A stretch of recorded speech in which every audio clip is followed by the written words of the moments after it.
नारायणं नमस्कृत्य नरं चैव नरोत्तमं देवीं सरस्वतीं व्यासं ततो जयमुदीरयेत्। पुष्टि परिवार द्वारा आयोजित श्रीमद् भागवत अध्ययनનું 48મું સત્ર છે। આજે તારીખ 11 જુલાઈ 2020। તૃતીય સ્કંદ પ્રથમ અધ્યાય 12 શ્લોક આપણે શ્રવણ કર્યા।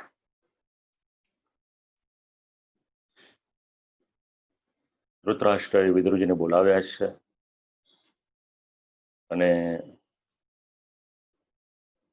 વિદુરજીની પાસેથી કંઈક સલાહની આશા એમને હતી કે સાચી વાત મને સમજાવે।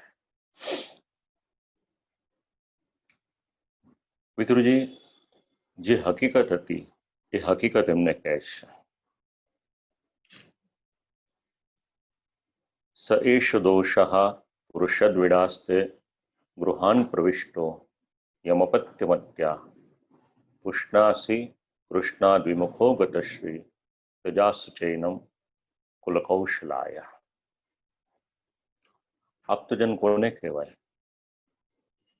જે આપણને સાચી વાત જણાવે એ આપણો આપ્તજન।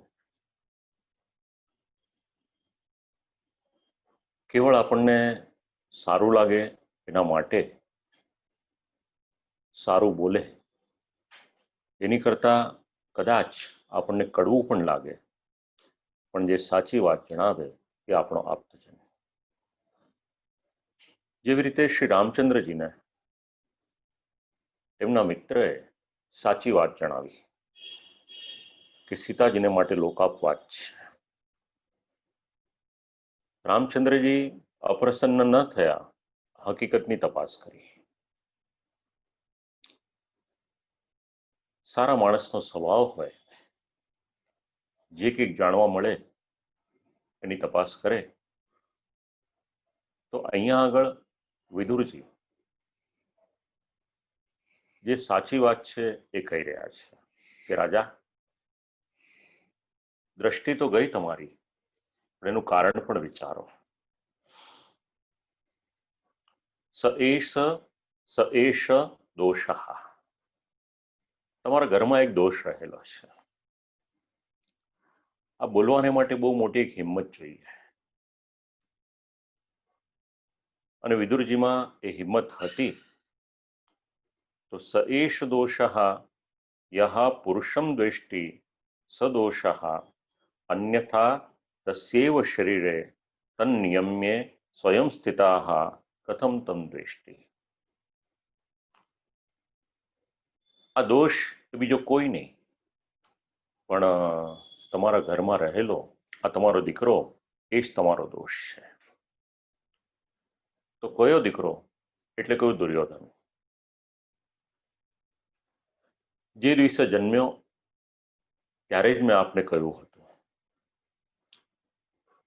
સાક્ષાત આ કલીનો અંશ છે, અત્યારે પોતાનું કાર્ય કર્યા વગર શાંત બેઠેલો છે, પણ એના માટે આપ કેરલેસ ના રહેશો, મોકો મળશે તો મુશ્કેલી કરશે આપને, અને એટલા જ માટે આ દુર્યોધન આપણા પરિવારને મુશ્કેલી કરે એવો છે।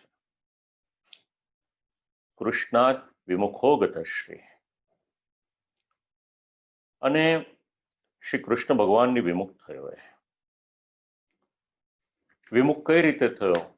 ભગવાન તો પધાર્યા હતા સંધિ કરવાને માટે, પણ એ વાતને આપ ચૂકી ગયા છો। ધૃતરાષ્ટ્રની ઈચ્છા થાય પણ પાછી સંતાનોની સાથે વાત થાય એટલે ભગવાને તો ઘણા પ્રપોઝલ મૂક્યા હતા। પહેલા એ પણ કહ્યું કે અડધું રાજ્ય આપો, અડધાનું અડધું આપો, એ પણ ન માનો તો 5 ગામ આપો। આવી રીતે એક પછી એક પર્યાય આપ્યા હતા, પણ પુત્રના મોહમાં અંધ દુર્યોધન એક પણ વાત માન્યા ન હતા। અને યજાશુચૈનમ કુલકૌશલાય. નીતિશાસ્ત્રની વાત કરે છે વિદુરજી, કારણ કે નીતિશાસ્ત્રના જ્ઞાતા છે. નીતિશાસ્ત્રમાં એવું વચન છે કે જે એકમ કુલસ્યાર્થે. શ્રી મહાપ્રભુજી એને કોટ કરે છે સુબોધિનીમાં કે આખા જ કુળનું કલ્યાણ કરવાનું હોય અને થતું હોય તો એકાદ આપ્તજનનો ત્યાગ કરવો પડે તો કરી દેવાનો. નીતિશાસ્ત્ર સમજાવે છે ક્યારે કોને કઈ રીતના પ્રાયોરિટી આપવાની. જે આજે મેનેજમેન્ટમાં ભણાવવામાં આવે છે, આપણે ત્યાં નીતિશાસ્ત્રમાં એ જ વાત સમજાવવામાં આવી છે. જો રાજા મેં કહ્યું હતું કે શ્રી કૃષ્ણની વાત સાંભળજો, પણ તમે વાત સાંભળી નહીં, અને યુધિષ્ઠિર રાજા એ તો અજાત શત્રુ છે, ભગવાન સ્વયં પધાર્યા એ છતાં પણ તમે એમની વાત ન માની, તમે એવું માનો છો કે પાંડવો 5 છે, પણ તમે એ વાત ભૂલી જાઓ છો 5 પાંડવોની સાથે છઠ્ઠા પરમાત્મા છે. અને જેના પક્ષમાં પરમાત્મા હોય, જેના પક્ષમાં ભગવાન હોય, એ ભલે 5 હોય તો પણ અનેકને પહોંચી વળે એટલું સામર્થ્ય પ્રભુ કૃપાથી આવી જાય છે. બીજી વાત, તમે માનતા હો કે તમારી પાસે વિશાળ સૈન્ય છે તો એ પણ ન માનશો, કારણ પાંડવોના પક્ષમાં ભગવાન શ્રી કૃષ્ણ છે અને કૃષ્ણ ભગવાનની પાસે અત્યારે 56 કરોડ યાદવો છે. ધારશે તો પૂરા કરી દેશે બધાને. આ તો અમાન્યમાં રહેલા છે. આવી બધી ઘણી બધી સાચી વાત કરી અને કહ્યું કે આ તમારા દીકરાનો તમે ત્યાગ કરી દો સુખી થવું હોય. અને ઇત્યોચિવાંસ્તત્ર સુયોધનેન પ્રવૃદ્ધ કોપસ્ફુરિતાધરેણ. અસત્પુરુષ ક્યારેય પણ સાચી વાત એને સાંભળી ન શકે, અને સાંભળે તો એને સહન ન કરી શકે. દુર્યોધનથી આ બધું સહન ન થયું. અસત્કૃત સત્સ્પૃહણીયશીલ સત્તા સકર્ણા નુજ સૌબલેન. હવે સુયોધન, દુર્યોધનને માટે અહીંયા શબ્દ પ્રયોગ કર્યો છે સુયોધન, જેનું મૂળ નામ હતું. ખૂબ જ ક્રોધ આવ્યો. એની સાથે દુશાસન છે, શકુની છે, આ બધા એમની સાથે જોડાયેલા છે. હવે દુર્યોધનને વિચાર કર્યો કે આ મારું અપમાન થયું, અને ન બોલવાના શબ્દ વિદુરજીને બોલવાની શરૂઆત કરે છે. અત્યાર સુધી વિદુરજીને કાકા કાકા કહીને બોલાવતા હતા એ જ દુર્યોધન હવે ન બોલવાના શબ્દ બોલે છે. 15મો શ્લોક સમજાવે છે ક એન મત્રોપજુહાવ જિત્મમ દાસ્યાસ્તુતમ યદ બલિનૈવ પુષ્ટઃ. અત્યાર સુધી જેને કાકા કહેતા હતા એને દાસી પુત્ર કહી અને સંબોધન કરે છે. એક શબ્દ વાપર્યો છે જિહ્મઃ. આ તો કપટી છે, છેતરપિંડી કરી છે. વિશ્વાસમ જનયતા સ્વાવત્સરે અપકર્તવ્યમ ઇતિ જિહ્મ લક્ષણમ. જે વિશ્વાસઘાત કરે એ જિહ્મનું લક્ષણ છે. પણ અહીંયા આગળ તો એમના માટે ન બોલવાના 3 વિશેષણ લગાડ્યા છે. પહેલા એવું કહ્યું કે આ દાસીના પુત્ર છે. એક વખત એમને કપટી કહ્યા, બીજા દાસીના પુત્ર કહ્યા, અને ત્રીજી વાત ન બોલવાની હતી એ પણ બોલી ગયા. તો વિદુરજીના સ્વભાવમાં કપટ તો હતું જ નહીં, તો જે છિદ્રાન્વેષી હોય, છિદ્રો શોધનારો હોય, એને આ રીતના શબ્દ બોલવા જોઈએ, પણ ન બોલવાના શબ્દ બોલ્યા. અત્યાર સુધી જેમનું સન્માન કરતા હતા એને અપમાનિત કરવાની શરૂઆત કરી. બીજા શબ્દ બોલ્યા દાસીના પુત્ર, એ પણ યોગ્ય શબ્દ નહોતો. અને ત્રીજો ન બોલવાના શબ્દ બોલ્યા. ક્યારેય પણ કોઈનાથી બોલાય નહીં. એ આ દુર્યોધન બોલી રહ્યા છે અત્યારે કયા શબ્દ બોલ્યા છે કે અત્યાર સુધી યદ બલિનૈવ પુષ્ટઃ, આપણું જ અન્ન ખાધું, આપણા જ રોટલા ખાધા અને આપણી સામે બોલવાની શરૂઆત કરી. એટલે ક્રિયાદોષ એનું નિરૂપણ કર્યું કે જે આપણા અન્નથી પુષ્ટ થયેલો છે, આપણી સામે આજે બોલાય છે, એટલે એ તો ચાંડાલ જેવો છે, શુદ્ર સ્ત્રીમાં બ્રાહ્મણના વીર્યથી જન્મેલો છે, આવું ન બોલવાનું ઘણું બધું બોલ્યા. નાના મોટાની મર્યાદા ભૂલ્યા, પદની ગરિમા ભૂલ્યા, કુળનું સન્માન ભૂલ્યા. અને જ્યાં આગળ આવું દેખાય સમજો એ ઘરમાં, એ પરિવારમાં, એ સ્થાનમાં, એ સમાજમાં દુર્યોધનનો નિવાસ છે. દુર્યોધન ત્યારે જ થઈ ગયો એવું નથી, ત્યારે તો કદાચ એક દુર્યોધન હશે. આજે તો કલિયુગનો પ્રભાવ એટલો બધો છે કે ગલીએ ગલીએ આવા દુર્યોધન વસેલા છે. શાસ્ત્ર તો એવું સમજાવે છે કે જરૂરિયાતમંદને રોટલો આપો. આ તો પોતાના જ પરિવારના પોતાના જ કાકાને, અને એ પણ કાર્ય લઈ એમની પાસે કામ કરાવીને આજીવિકા આપી હતી, એ છતાં પણ ન બોલવાના શબ્દો બોલ્યા છે. આ અધમ માણસનું લક્ષણ છે. સારો માણસ હોય, કોઈના માટે કંઈક કરે તો ક્યારે પણ બોલે નહીં. અને તો કામ પણ લીધું છે અને આજે ન બોલવાના શબ્દો પણ બોલે છે. વિદુરજીની પર એની બહુ અસર થઈ. ભાગવતે શબ્દ લખ્યા છે, સઇક્તમત્યુલ બણકર્ણ બાણેહી ભ્રાતુ પુરો મર્મ સુતાડિતોપી. પ્રહાર બે રીતનો હોય છે. એક પ્રહાર કોઈને આપણે પકડીને થપ્પડ મારી દઈએ, આ એક પ્રહાર છે. પણ એ પ્રહાર વખત આવે રૂજાઈ જાય છે. પણ ભાગવતમાં અહીંયા જે પ્રહાર કર્યો છે એ મર્મસુતાડિતોપી, એટલે એવા અપમાનિત કરે એવા શબ્દો બોલ્યા કે મર્મસ્થાનમાં એમને પ્રહાર કર્યો છે. બાણાહા કર્ણ દ્વારા હૃદયમ પ્રવિષ્ટા, અને એ શબ્દરૂપી બાણ એવા લાગ્યા કે વિદુરજીના હૃદય ઉપર એની ખૂબ અસર થઈ. જ્યાં પ્રાણનો નિવાસ સ્થાન હતો એ મર્મસ્થાનમાં આ બધા શબ્દોનો સ્પર્શ થયો છે. ક્યારેક કોઈકે અપમાન કર્યું હોય ને રાતના 2 વાગે પણ જાગી જાય ને જો એ શબ્દો યાદ આવી જાય તો રાતના ઊંઘ ના આવે. આ મર્મસ્થાનમાં કરેલો પ્રહાર. વિચાર કરે છે વિદુરજી, અનેક પ્રસંગો આવ્યા કે જ્યારે મારે નીકળી જવું જોઈતું હતું, પણ આજે જ્યારે રાજાને મેં સાચી સલાહ આપી અને કહ્યું કે આ તમારા ઘરમાં જ, આપણા ઘરમાં જ એક પાપ ભરાયેલું છે, એ કલિયુગનો અવતાર છે, મારી વાત તો ન માની અને આજે એ દુર્યોધન મારી સામે બોલવા તૈયાર થયા છે. એવું નહોતું કે વિદુરજી આજ પહેલા બોલ્યા નહોતા, આજ પહેલા પણ બોલ્યા હતા, પણ એ લેંગ્વેજ એકદમ સોફ્ટ હતી, કોમળ ભાષામાં બોલ્યા હતા. અત્યારના જે કહ્યું એ દુર્યોધનને પણ વાગ્યું, ધૃતરાષ્ટ્રને અસર થઈ હશે, પણ એ કે બોલ્યા નથી, કારણ કે સત્ય હકીકત વાસ્તવિકતામાં સમજતા હતા. હવે દુર્યોધનના કીધેલા આ શબ્દો વિદુરજી વિચાર કરે કે ઘણા વખતથી મારે જવું હતું, ભગવાને અવસર આપી દીધો. અત્યુલ્બણત્વમ શીઘ્ર કાર્ય કરણાર્થ. ખૂબ તીવ્ર એવો બાણ વાગ્યા, એ છતાં પણ એનો પ્રતિકાર કરવાને માટે એક પણ અક્ષર બોલતા નથી.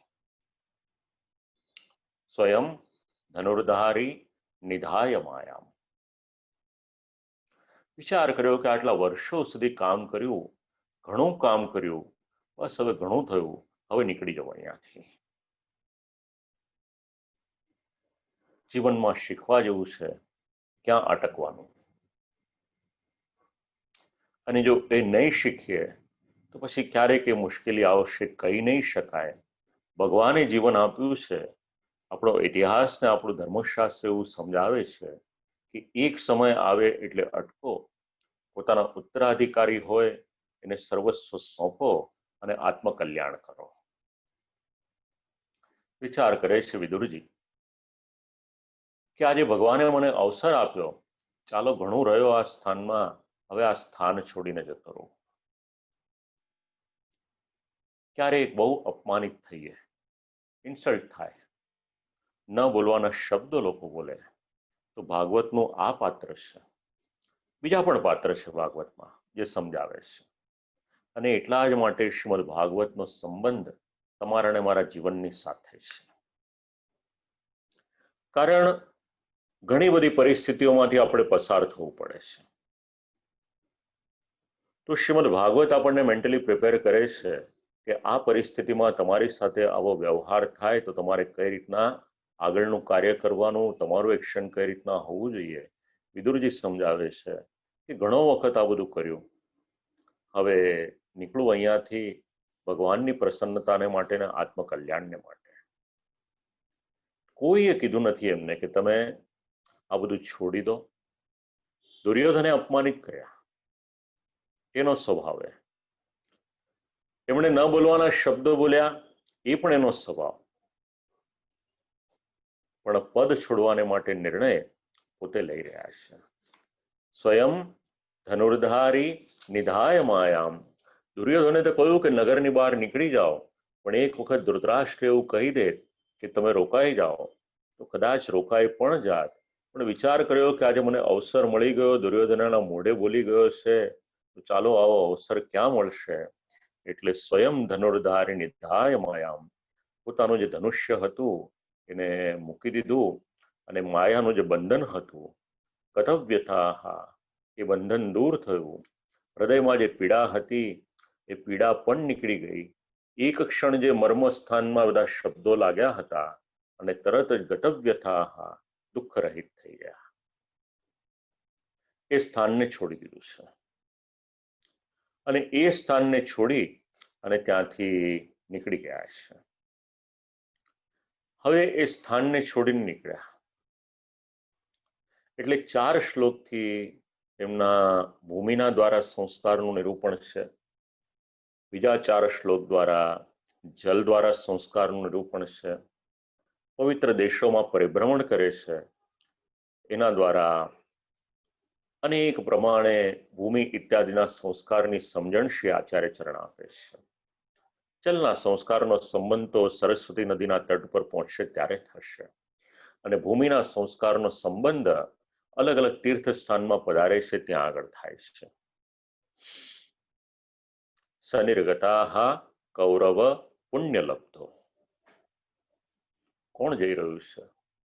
ભાગવતકાર સમજાવે છે, વિદુરજી નથી પધારતા, પણ આટલા સમયનું કૌરવોને ત્યાંનું કોઈક પુણ્ય હતું, એ પુણ્ય આજે જઈ રહ્યું છે. વિદુરજી હતા માટે કૌરવો અને પાંડવો અત્યાર સુધી ભલે અલગ અલગ હોવા છતાં પણ 105ની સંખ્યામાં હતા. ગમે તે થઈ ગયું, પણ એ લોકો જુદા નથી. આમ ભલે જ જુદા રહેતા હશે, પણ સામે કોઈ પ્રહાર કરવા આવે તો યુધિષ્ઠિર રાજાના એક વાક્ય પર ભેગા પણ થઈ જતા. પણ હવે એ જે સેતુ બંધાવવો જોઈએ, એ સેતુ બાંધનાર હતા, એ આજે નીકળી ગયા છે. કૌરવ પુણ્યલબ્ધ ઇતિ પૂર્વજો પાર્જિત સુકૃતેન પ્રાપ્તો. હવે આ કયું પુણ્ય? તો કે પૂર્વજોના પુણ્યનું ફલ. એ પૂર્વજો એટલે વિદુરજીના નીકળી જવાથી વંશ સ્થાપક કૌરવોનું પુણ્ય એ પણ નીકળી ગયું છે. પરિવારમાં કોના પુણ્યનું કોણ ખાય છે એ કોઈને ખબર નથી હોતી. અને એવી રીતના પુણ્યશાળી પુરુષ જ્યારે વિદાય લેશે ત્યારે એની અસર પછી તો આખો ઇતિહાસ છે કે કૌરવોનું શું થયું. સમજાવ્યા, ઘણું સમજાવ્યા, ન માન્યા. અને વ્યક્તિને જ્યારે એક અહંકારનો નશો હોય છે ત્યારે પછી કોઈની પણ વાત એને સમજણમાં આવતી નથી. અને અભિમાન, દુર્યોધનને તો એટલું બધું અભિમાન હતું કે કોઈની વાત માને નહીં. અને આમ પણ પતનકાળ જ્યારે આવે છે, વિશ્વનો ઇતિહાસ એવું સમજાવે છે, કોઈની અવનતિ થવાની હોય એ સમયે સૌથી પહેલું શું થાય તો જીભ ઉપર જે લગામ હોય એ લગામ નીકળી જાય છે. બેફામ બોલવાની શરૂઆત કરે અને એટલું બધું બોલી દે કે સામેવાળી વ્યક્તિ પર એની શું અસર થશે એ વિચારે નહીં, એનું પરિણામ શું આવશે એ પણ વિચારે નહીં. અને જેવી જીભ ઉપરથી લગામ નીકળી જાય છે એટલે પછી એ ઘરમાં રહેલો ન્યાય હોય, નીતિ હોય કે ધર્મ હોય એ પણ એની સાથે સાથે જતું રહેશે. બધા એકબીજાની સાથે જોડાયેલા છે. ઘરમાં ધર્મ હશે તો ઘરમાં ન્યાય અને નીતિ રહેશે, સદવિચાર રહેશે. જો ઘરમાં ધર્મ નહીં હોય તો બધા રહેશે કઈ રીતના? ઘણા પ્રસંગો છે એના માટેના. અને આ તો સાક્ષાત એમની તાનું પુણ્ય આજે વિદાય લઈ રહ્યું છે. કજા હોયા તીર્થ પદ પદાની. વિચાર કર્યો કે ક્યાં આગળ જવું, એટલે હસ્તિનાપુરથી નીકળ્યા છે તીર્થયાત્રા કરવાને માટે. અન્વાક્રમટ પુણ્ય ચિકીર્ષયોર્વ્યામ સ્વધિષ્ઠિતો યાની સહસ્રમૂર્તિ. પુણ્ય ભૂમિ છે, એ ભૂમિમાં પરિભ્રમણ કરવાની શરૂઆત કરે છે. તીર્થોનો સંબંધ હવે આ જ્યાં સુધીનો પ્રસંગ છે, જ્ઞાનની પ્રાપ્તિ માટે તીર્થમાં ગયા છે. એની પહેલા નીતિશાસ્ત્ર હતી, પણ તત્વજ્ઞાન મેળવવાનું બાકી હતું. વિચાર કર્યો કે સૌથી પહેલા તો તીર્થમાં જવું, હું તીર્થમાં જઈશ એટલે મનને થોડીક શાંતિ મળશે, મનના કંઈક મેલ હશે તો એ ધોવાઈ જશે, મારું જે ચિત્ત છે એ ચિત્ત પણ સ્વસ્થ થશે. અને અનેક તીર્થના લાભ લેતો લેતો આગળ આગળ જઈ અને પછી મારે તત્વજ્ઞાન મેળવવું છે એ પણ મેળવીશ. આવો વિચાર કરે છે. અને આમ કરતા કરતા અનેક પ્રકારના જે તીર્થ છે, ક્ષેત્ર છે, ત્યાં આગળ યાત્રાને માટે નીકળ્યા છે. એવું નહોતું કે વિદુરજીની યોગ્યતા ન હતી. એક રાજ્યના મહામંત્રી તરીકેથી નીકળ્યા. ધારત તો એમને કોઈ પણ રાખી શકત બીજું. એમનામાં એટલી આવડત પણ હતી, કુને પણ હતી, યોગ્યતા પણ હતી, કેલિબર હતું એમનામાં. પણ વિચાર કર્યો કે ક્યાં સુધી કરીશ આ બધું, હવે પ્રભુને પ્રસન્ન કરવું એ ધ્યેયથી ત્યાંથી નીકળ્યા છે.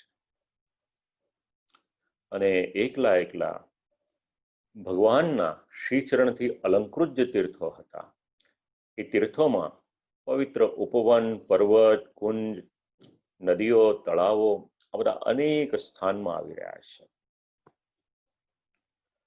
પુરેશુ પુણ્ય પવનાદ્રિકુંજેશુ પંકતોયેશુ સરિત્સરસ્સુ. પુરેશ્વીતિ મથુરાદિનગરેશુ.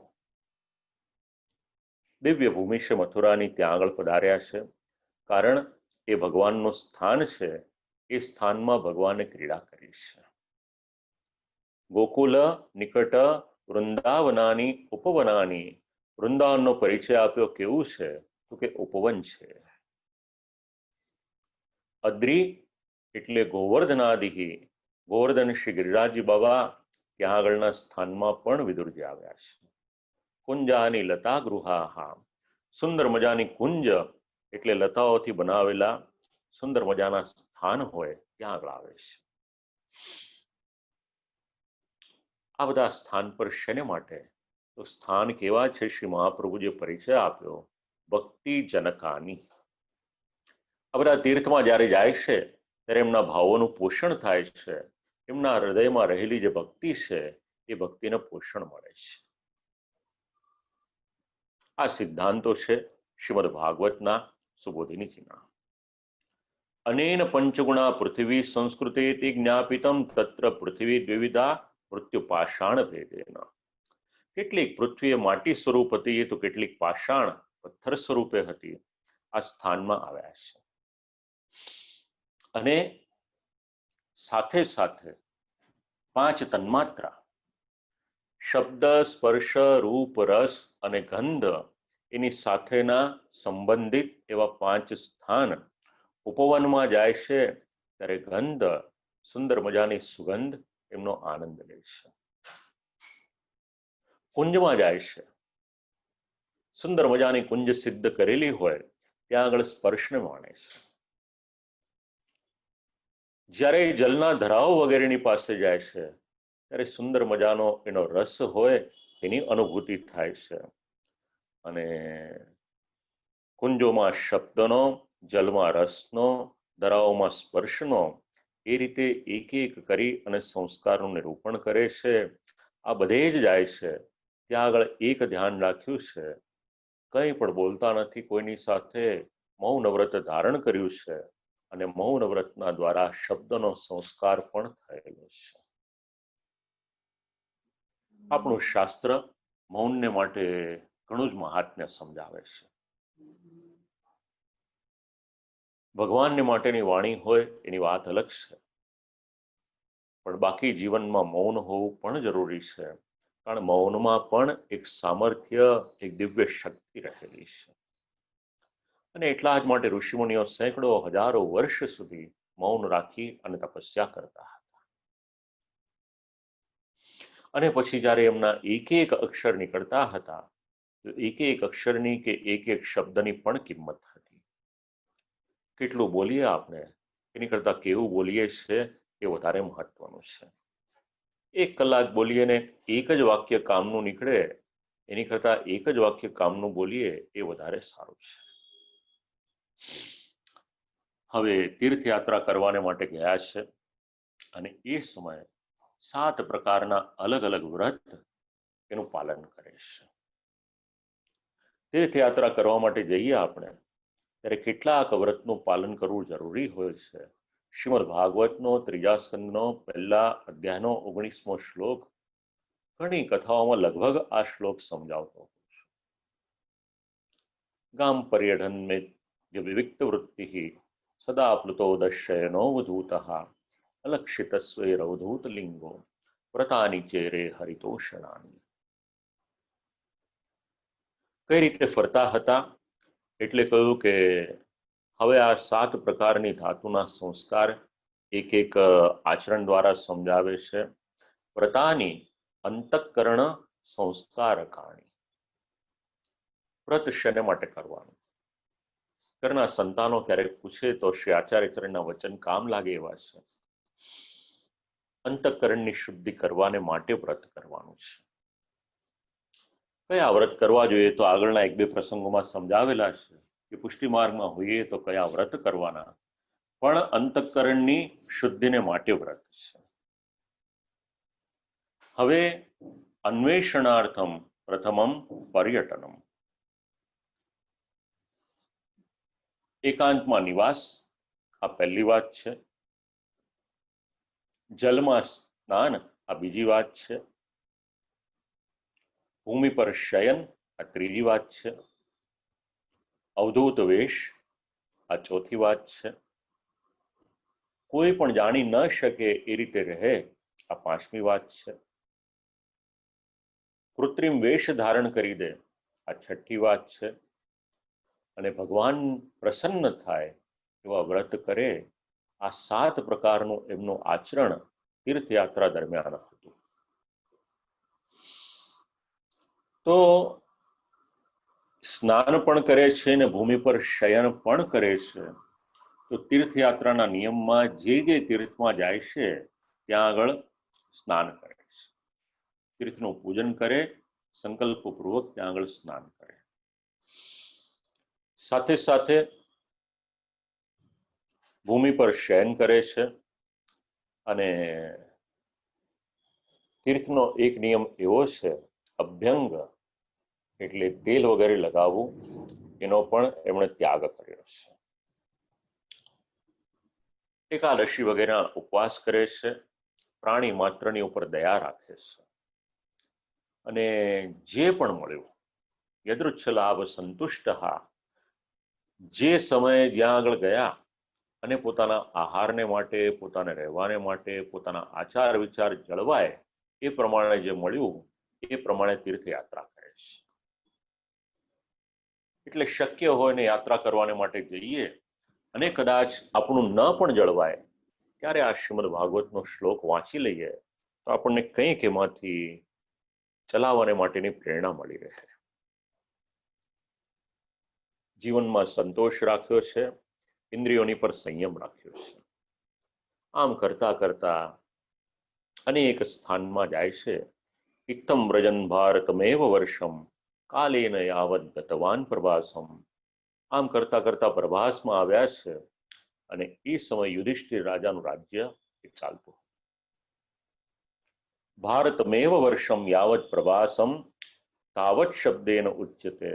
જ્યારે નીકળ્યા હતા ત્યારે તો ધૃતરાષ્ટ્રની પાસે રાજ્યનું કમાન હતું, પણ જ્યારે પ્રભાસ આવ્યા ત્યાં સુધી અહીંયા આગળ એવું લખ્યું છે કે રાજા યુધિષ્ઠિર રાજ્ય કરતા હતા. એટલે ઇન બિટવીન મહાભારતનું યુદ્ધ પણ થઈ ગયું અને યુદ્ધમાં પાંડવો વિજયી પણ થયા અને સાથે સાથે યુધિષ્ઠિર રાજા એ રાજ્યાસન પર બિરાજમાન પણ થઈ ગયા એવું સમજાય છે. હવે ત્યાં આગળ એમને સમાચાર મળ્યા, યુદ્ધ થયું, પોતાના જે જે સગા સંબંધીઓ હતા એ બધાના નાશના મૃત્યુના સમાચાર મળ્યા છે. આ બધું શ્રવણ કર્યું એમણે. મનમાં ને મનમાં વિચાર કર્યો કે મેં તો સમજાવ્યો હતો ધૃતરાષ્ટ્રને કે આ રસ્તે ન જઈશ, એ છતાં પણ મારી વાત ન માની અને આમ કરતા કરતા આ બધો વિચાર કરે છે અને એમ કરતા કરતા સરસ્વતી નદીના તટ પર પહોંચ્યા છે. સરસ્વતી ધર્મ હેતુર જલ સંસ્કાર રૂપિણી ભક્તિ હેતુસ્તુ યમુના સત્સંગાત તેજસી સ્મૃતા જ્ઞાન હેતુસ્તુ ગંગા સ્યાત બુદ્ધિ સંસ્કાર કત્વતા. 3 નદી છે. એમાં હવે સરસ્વતીજી લુપ્ત થઈ ગયા, પણ જલથી થતા સંસ્કારના રૂપવાળી સરસ્વતી એટલે સરસ્વતીજી એમની વિશેષતા શું? તો કે ધર્મનું પોષણ કરાવવાનું હોય ત્યાં સરસ્વતીજી એમનું મહત્વ છે. એવી રીતે શ્રી વેદવ્યાસજીનો જે આશ્રમ શમ્યાપ્રાસનો પહેલા સ્કંદના 7મા અધ્યાયમાં આપ લોકોને નિરૂપણ કર્યું હતું એનું કે શ્રી વેદવ્યાસજી સરસ્વતી નદીના તટ ઉપર શમ્યાપ્રાસ નામના આશ્રમમાં બિરાજમાન હતા અને ત્યાં આગળ સરસ્વતી નદીના જલના આચમન કર્યા છે અને પછી સમાધિમાં શ્રીમદ ભાગવતના દર્શન કર્યા છે. તો ધર્મને પોષણ આપવાનું કાર્ય કોઈ કરે તો એ સરસ્વતીજીની વિશેષતા છે. બીજી વિશેષતા દેખાડી ભક્તિ હેતુસ્તુ યમુના. શ્રી યમુનાજી કયું કાર્ય કરે છે? તો જેના હૃદયમાં ભક્તિના બીજ છે એ બીજને પોષણ આપવાનું કાર્ય કોઈ કરે છે તો શ્રી યમુનાજી કરે છે. જે શ્રી યમુનાજીમાં કૃપા જલધિ સંસ્કૃતે ઇત્યાદિ આપણે શબ્દો બોલીએ છીએ, તો કૃપા એ શ્રી યમુનાજીનો ધર્મ છે અને એ કૃપારૂપી સમુદ્ર એના દ્વારા જે જીવ ભગવાનની પાસે જવાને માટે ઈચ્છાવાળો હોય એને સહાયક અગર કોઈ થાય છે તો આ ભક્તિ રૂપા શ્રી યમુનાજી થાય છે. અને ત્રીજી વાત સમજાવી જ્ઞાન હેતુસ્તુ ગંગા સ્યાત. ગંગાજી કેવા છે? તો બુદ્ધિને સંસ્કાર કરાવનારા છે અને સાથે સાથે જ્ઞાનને ઉત્પન્ન કરનારા છે. તો ત્રણેય નદી શક્ય હશે કદાચ એ સમયે આદિદૈવિક સ્વરૂપે પણ કોઈકને સાક્ષાત્કાર થતો જ હશે, પણ અત્યારના સરસ્વતીજી લુપ્ત થયા અને ગંગાજી અને શ્રી યમુનાજી આ બંને બિરાજમાન છે. પણ ગ્રંથમાં એવું પણ લખ્યું છે કે કલયુગને 5000 વર્ષ થશે એટલે ગંગાજીનો પ્રવાહ હશે એ પણ ધીરે ધીરે લુપ્ત થવા લાગશે. ટેકનોલોજીનો ફાયદો ઘણો બધો છે. જરા ગૂગલ ઉપર સર્ચ કરજો કે ગંગાજીનો પ્રવાહ પહેલા કેટલો હતો અને એમનો જે પટ હતો એ ધીરે ધીરે કઈ રીતે સંકોચાઈ રહ્યો છે એ વાત જોજો અને શાસ્ત્રમાં જે લખેલું છે એ પ્રમાણ જોજો એટલે ખ્યાલ આવી જશે કે ગંગાજીની પરિસ્થિતિ શું છે.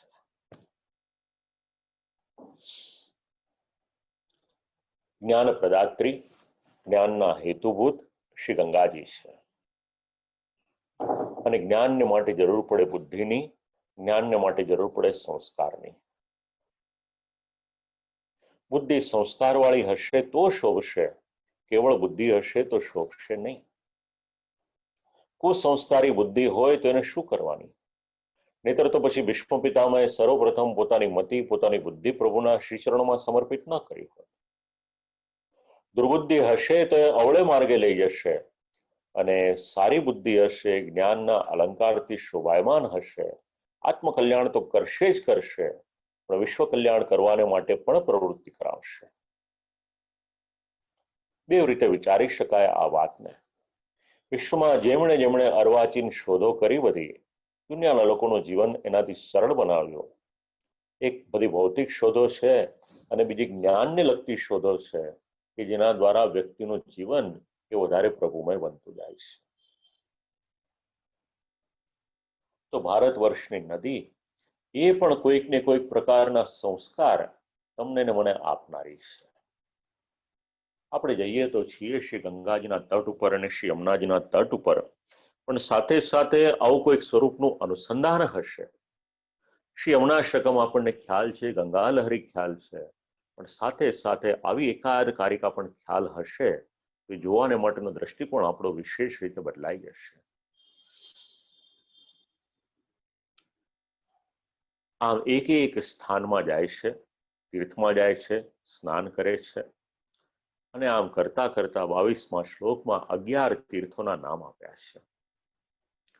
સરસ્વતી તીર્થમાં 11 પ્રસિદ્ધ તીર્થ, એમાં કોઈકનો કૂવો ઉત્તમ છે, કોઈક તીર્થ ઉત્તમ છે. આમ કરતા કરતા આગળ આગળ આવતા જાય છે. એની પછી અન્યાની ચેહ દ્વિજદેવ દેવૈ કૃતાની નાના યત્નાની વિષ્ણોઃ આગળ જાય છે. અનેક સ્થાનમાં જાય છે, એમાં ભગવાન શ્રી કૃષ્ણના મંદિરો છે, ભગવાન શ્રી કૃષ્ણનું સ્મરણ પણ થાય છે, એ મંદિરો છે, તીર્થ છે. આમ જતા જતા આગળ જતા જતા પવિત્રતાની પ્રાપ્તિ થાય છે. તો આ બધા સ્થાનમાં જ્યારે ગયા, ભગવાનની લીલાઓનું અનુસંધાન લીધું, એટલે એમને ભગવાનનું સ્મરણ થઈ ગયું. અને સ્મરણ થવું એ પણ સરળ નથી. જો ભગવાનનું સ્મરણ થતું હોય તો મહાપ્રભુજીએ ખૂબ સુંદર એક વાક્ય લખેલું છે, કામ લાગી શકે એવું છે. ભગવત સ્મરણમ બહુજન્મ સુકૃતેન ભવતી. 23મા શ્લોકમાં આ કારિકા લખી છે.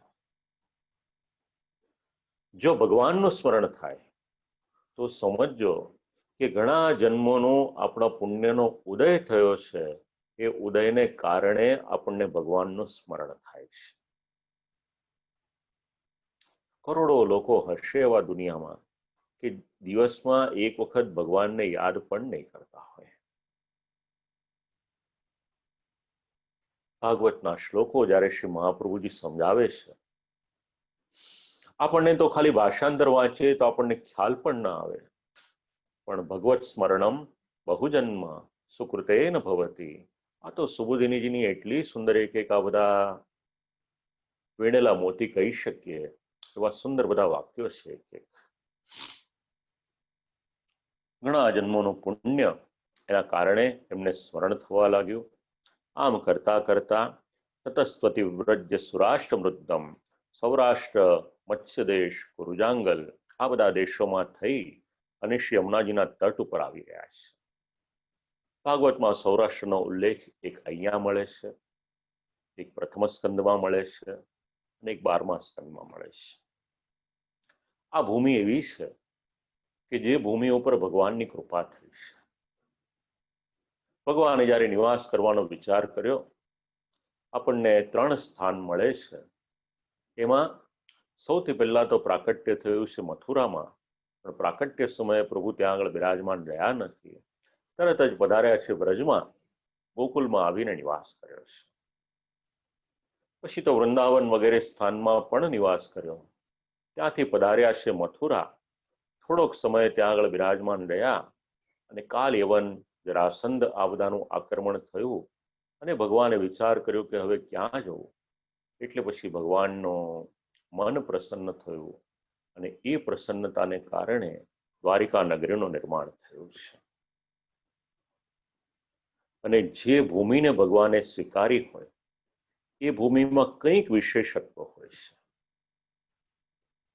આપણે વ્રજમાં જઈએ તો વ્રજમાં તો ભગવાનની બાળ લીલાથી લઈ અને 11 વર્ષ ને 52 દિવસ સુધીનો સંબંધ, ત્યાં તો આપણે જઈએ ને આપણું મન પ્રસન્ન થાય. મથુરા તો પહેલેથી શહેર છે, એ છતાં પણ ભગવાને જ્યાં જ્યાં લીલા કરી એ સ્થાનમાં કદાચ આપણે જઈએ તો આપણું મન પ્રસન્ન થાય. અને દ્વારિકા નગરી, ભગવાને આ ભૂમિને પોતાની માની છે અને ભગવાનની કૃપાને પ્રાપ્ત કરેલી આ ભૂમિ આ બધા સ્થાનમાં જતા જતા આગળ આગળ આવતા જાય છે. કેવો છે આ સમૃદ્ધ શબ્દ, એટલે સૌરાષ્ટ્ર એ સમયે કેવું સ્થાન હતું, એટલે કેવું સમૃદ્ધ હતું. વૃદ્ધ મિત્યને ન તત્ર ભગવાન સ્થિતિ જ્ઞાપિતમ. જે સ્થાનમાં ભગવાન બિરાજમાન હોય એ સ્થાનમાં દરિદ્રતા ન હોય, કારણ કે ભગવાન સાક્ષાત લક્ષ્મીજીના પતિ છે. એટલે એ સમયે સૌરાષ્ટ્રની ખૂબ સમૃદ્ધિ એનું નિરૂપણ કર્યું છે. અને સમૃદ્ધિ બે રીતની હોઈ શકે. એક ભૌતિક સમૃદ્ધિ હોઈ શકે, જે સંપત્તિની સમૃદ્ધિ છે, અને બીજી એનાથી આગળની જે સમૃદ્ધિ છે એ હૃદયની, મનની અને સ્વભાવની સમૃદ્ધિ છે. તો ભગવાન જેટલો સ્થાન ત્યાં બિરાજ્યા, આજે પણ એ ભૂમિમાં ભગવાનની મીઠાશ, એ વાણીના શબ્દો, એનો અનુભવ થાય આપણને. ત્યાંથી આગળ આવ્યા છે કુરુજાંગલ દેશમાં, અને ત્યાંથી આગળ આવ્યા શ્રી યમુનાજીના તટ ઉપર. કાલેન તાવત યમુનામ ઉપેત્ય. શ્રીમદ ભાગવતમાં મહાત્મ્યથી લઈને 10મ સ્કંદ સુધી અલગ અલગ સ્કંદમાં અલગ અલગ જગ્યાએ શ્રી યમુનાજીના ઉલ્લેખ મળે છે. અને જેવા શ્રી યમુનાજીના તટ ઉપર આવ્યા છે, તત્રોદ્ધવમ ભાગવતમ દદર્શ. મહાભાગવત, ભગવાનના ભક્ત એવા ઉદ્ધવજીના, એમણે જોયું સામે કે આ તો ઉદ્ધવજી છે, અને ઉદ્ધવજીને જોઈ એમનું મન પ્રસન્ન થયું. જે ભગવાનનો ભક્ત છે એ ભાગવત છે. તો ઉદ્ધવજીને માટે ભાગવત શબ્દ શેના માટે? કારણ કે ઉદ્ધવજી એ ભગવાનના ભક્ત છે.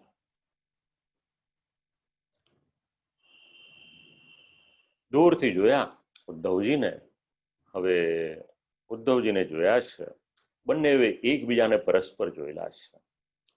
સવાસુદેવાનું ચરમ પ્રશાંતમ બૃહસ્પતિ પ્રાપ્તનયમ પ્રતીતમ.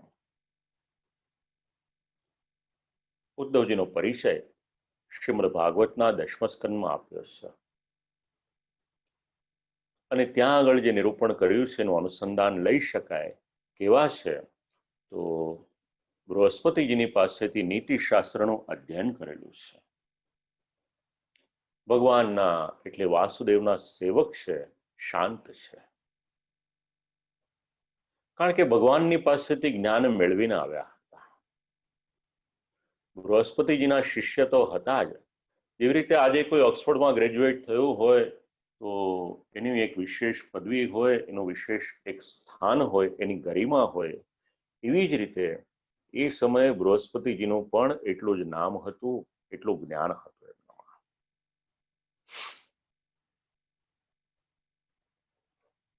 અને ભગવદ ભક્તેપી સેવકત્વમ વિશેષ.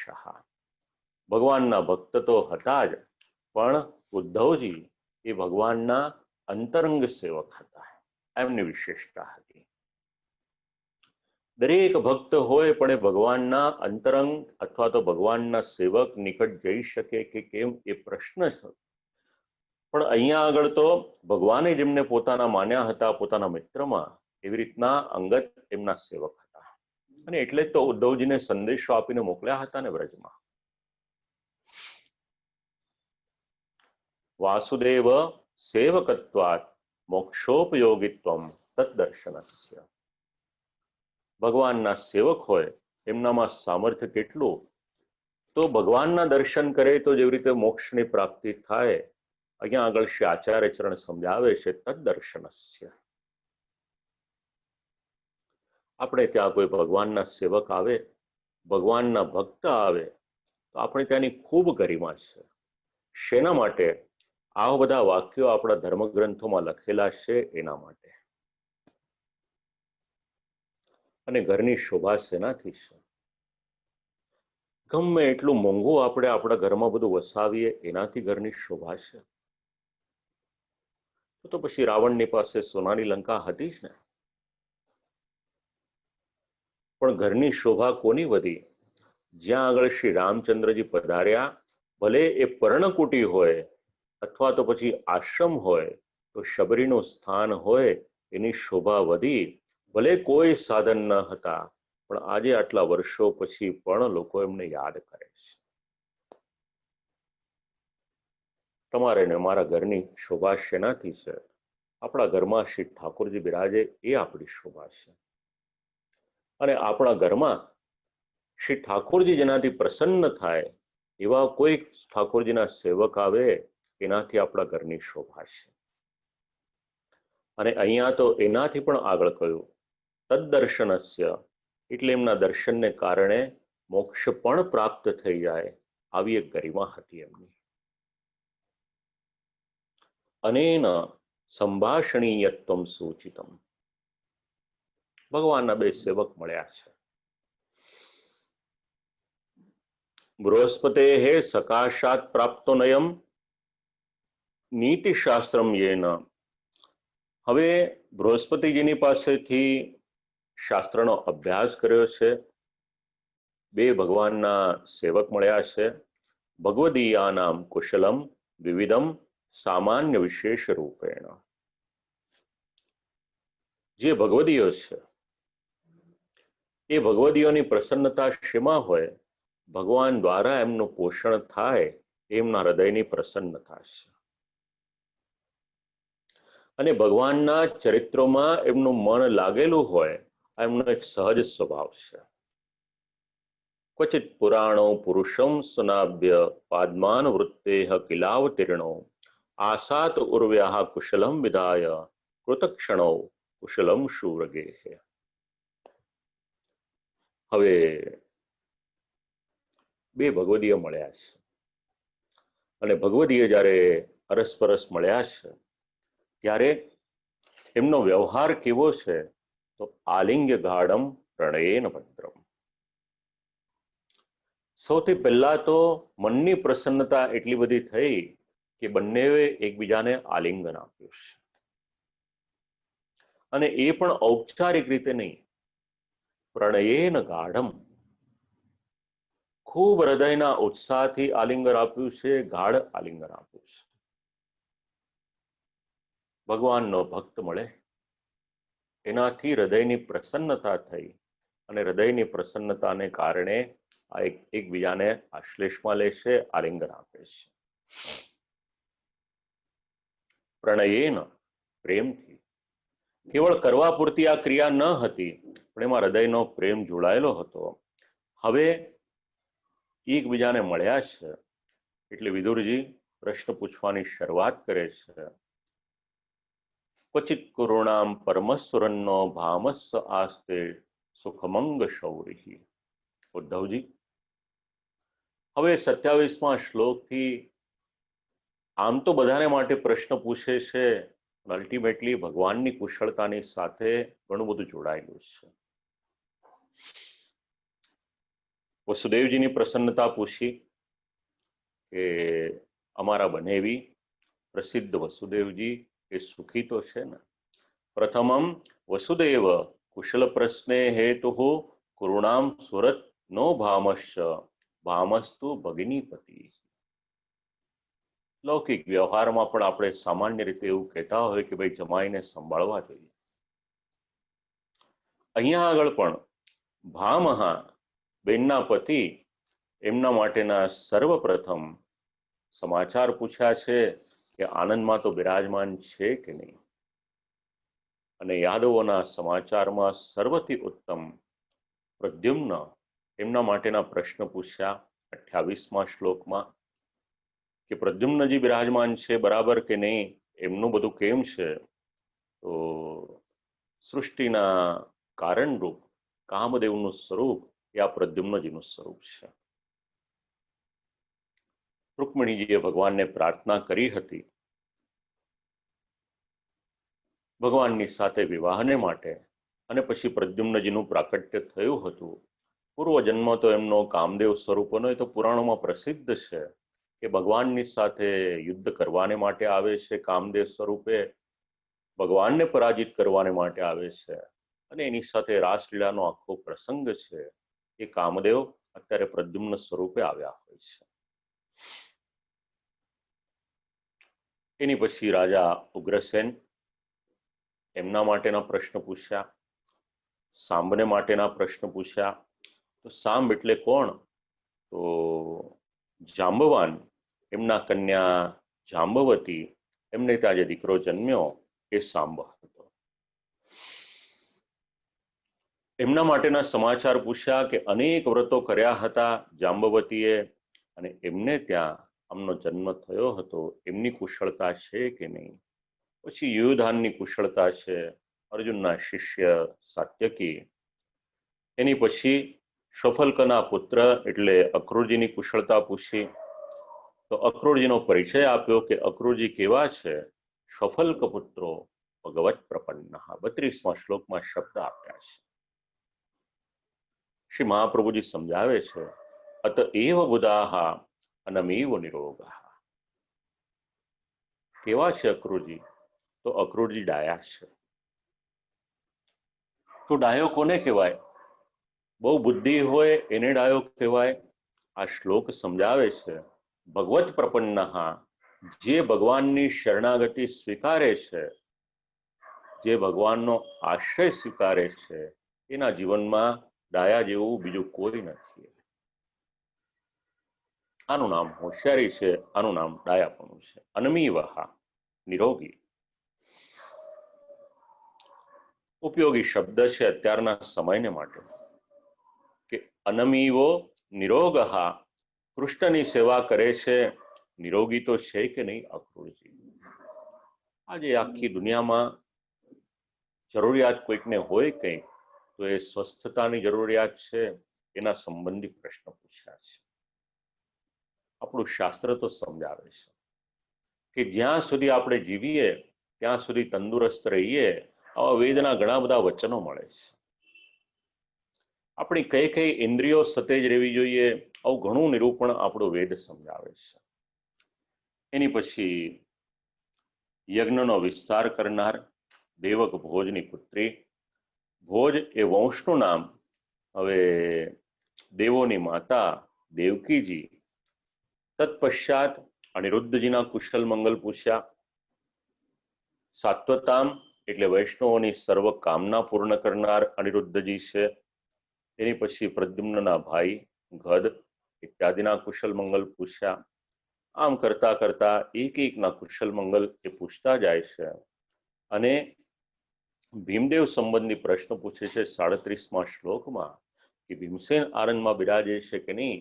કારણ કે એ જ્યારે પૃથ્વી પર ચાલવાને માટે નીકળે અને જો ભીમસેન પોતાના મૂળ સ્વરૂપમાં આવી જાય તો પૃથ્વી પણ એમનાથી કંપાયમાન થઈ જાય. ખૂબ બળ હતું. પૃથ્વી પણ એમના ચરણનો પ્રહાર એ સહન ન કરી શકે. એમના માટે ભીમસેનના સમાચાર પૂછ્યા. તત્પશ્ચાત નકુલ અને સહદેવના સમાચાર પૂછે છે. કારણ કે માદ્રીના પુત્રો એ છતાં પણ કુંતીજીએ એ બંનેનું પાલન પોષણ કર્યું, પોતાના સગા દીકરાની જેમ જ રાખ્યા છે. પછી કુંતીજી સંબંધી પ્રશ્ન પૂછ્યો કે કુંતીજીના શું ખબર છે. પાંડુ રાજાને તો શત્રુઓને જીતવામાં બીજાની સહાયતાની જરૂર ન હતી, કારણ કે ખૂબ બલવાન અને વીરવાન હતા. ચારે દિશાઓ એમણે જીતી લીધી હતી. પણ કુંતીજી આખું જ જીવન દુઃખ ભોગવવું પડ્યું. એ કેમ છે?